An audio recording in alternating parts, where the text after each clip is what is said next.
Tudo bom, gente? Queria gravar um vídeo aqui, vou falar um pouquinho de algo que aconteceu durante a votação da indicação do André Mendonça para o STF, o nosso novo ministro do STF, terrivelmente evangélico. Teve um vídeo que viralizou na internet, onde a tropa evangélica de governistas estava reunida numa sala,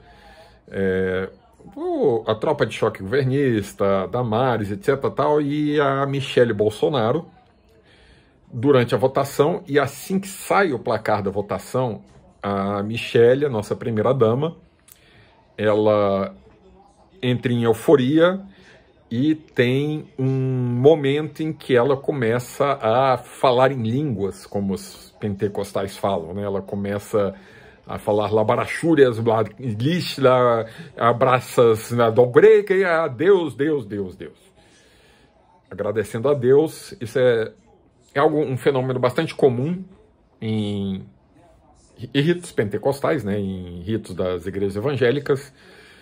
E os evangélicos, eles costumam interpretar que isso é similar ao dom das línguas, como é relatado nos Atos dos Apóstolos. E, na verdade, a coisa não é bem assim, né? Que o que é relatado lá nos Atos dos Apóstolos seriam que os apóstolos falariam em uma língua do aramaico ou grego, e as pessoas escutam a própria língua, escutariam em latim, escutariam em árabe, em hebraico, em qualquer língua que a pessoa estivesse escutando. Já esse fenômeno, essa verborragia, onde a pessoa começa a emitir sons aleatórios, mas com uma prosódia, com um ritmo similar ao da fala, ela é, na verdade, não é um dom divino, não é uma revelação divina, não é falar línguas estranhas, não é a língua dos anjos, as várias interpretações que os evangélicos dão, mas é o que os psiquiatras chamam de glossolalia.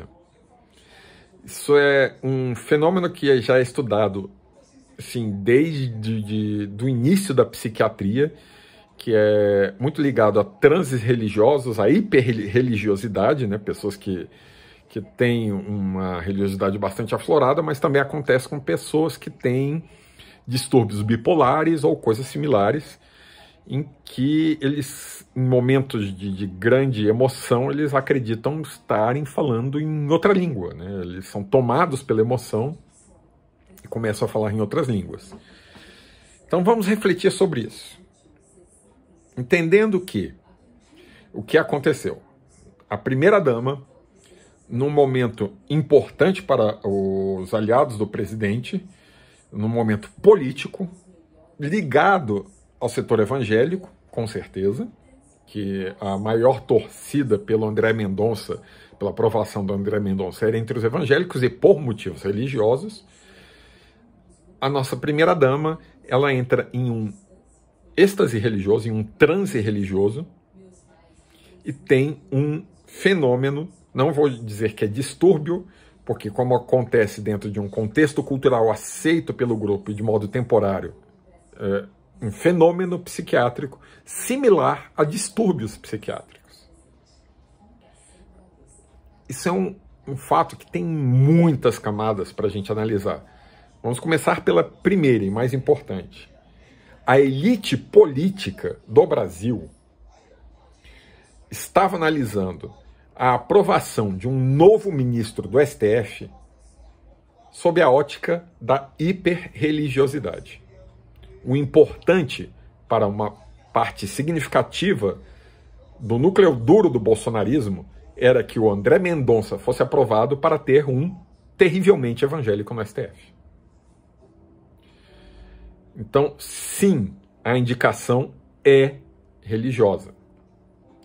Segundo ponto que temos que considerar.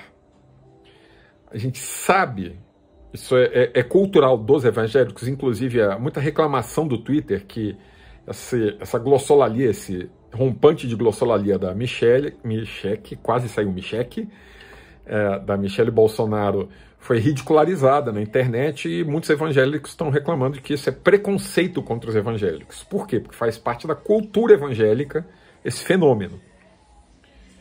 Mas vamos refletir um pouquinho mais sobre isso. É um fenômeno que acontece cotidianamente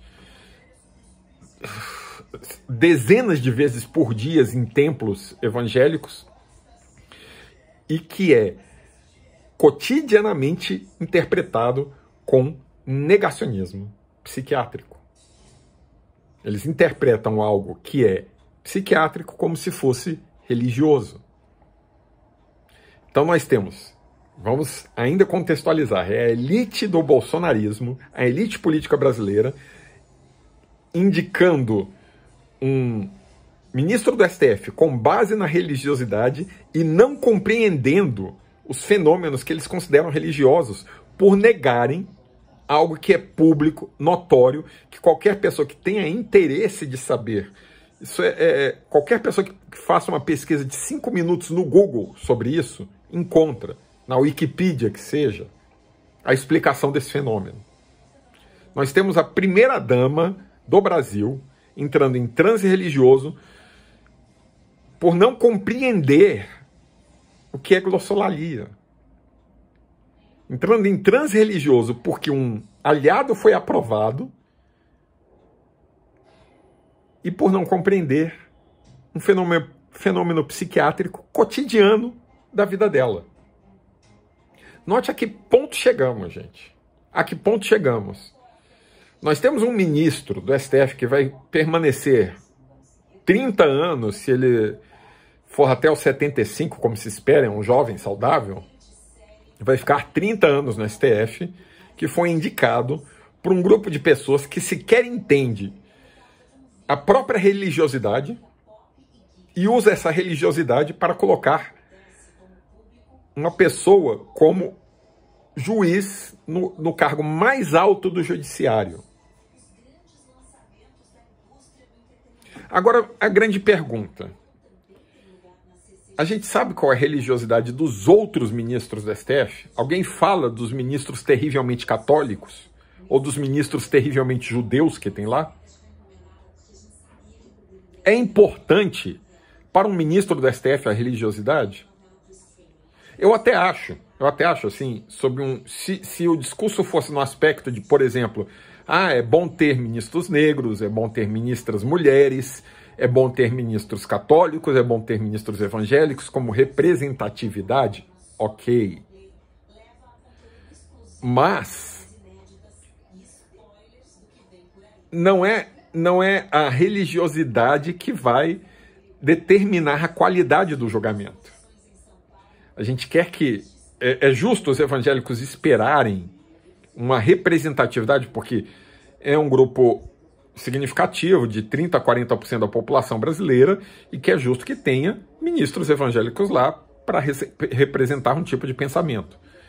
Agora, interpretar isso como algo de importância mítica, a ponto de você entrar em euforia, como um grande salto para os evangélicos, a gente começa a ficar preocupado. Até mesmo por quê? Porque existe a teologia do domínio entre os evangélicos. O que é essa teologia do domínio? É a ideia de que na humanidade, e inclusive não tem muito respaldo bíblico isso não, viu gente? Mas aí é um outro ponto que o ateu aqui não quer analisar. Mas a teologia do domínio diz que a história da humanidade é um confronto entre bem e mal constante. Então, os evangélicos eles se veem como os lutadores do lado do bem. Nota que essa não é uma interpretação que todo cristão segue. Eles são os guardiões do bem contra o mal. Então, a partir do momento em que você tem um conflito entre a Bíblia e a Constituição, eles vão ao lado do que eles consideram o bem. Se você for olhar todo o histórico do André Mendonça, ou da Michele Bolsonaro, ou de qualquer um desses evangélicos bolsonaristas do núcleo duro, que são sinceros, porque eu não confio na sinceridade de um Malafaia da vida, mas de uma pessoa que tem um transreligioso e glossolalia, eu confio. Essa pessoa tem a fé nisso. Essa pessoa, quando há um confronto entre Bíblia e Constituição, vai comprar a Bíblia como princípio. Então, na hora de analisar casamento civil, o que vai fazer? Realmente vai considerar quais são os princípios constitucionais? Realmente vai considerar que um julgamento do STF vai influenciar a vida de umbandistas, de ateus, de judeus, de islâmicos, de toda a diversidade religiosa brasileira? Ou vai considerar o que a Bíblia defende? Nós estamos com a elite brasileira, a elite política brasileira, tendo transe religioso por motivos políticos para impor a religiosidade no STF. E um transe religioso baseado em negacionismo psiquiátrico. Isso é tão grave quanto negar uma vacina. Apesar da vacina ter as consequências diretas, é essa mentalidade de recusar explicações simples e diretas. Um fenômeno que não precisa nenhuma erudição para estudar, não precisa ser especialista para entender que não, ablarachuras descamigra não é língua. Que uma pessoa pulando de alegria e tendo essa verborragia não é um dom, isso é um transe. E é com base nisso que eles tomam as decisões. Com base em transe, com base em negação, com base em fanatismo. É isso, gente. Vamos comemorar o nosso ministro terrivelmente evangélico. Hablar Achúrias.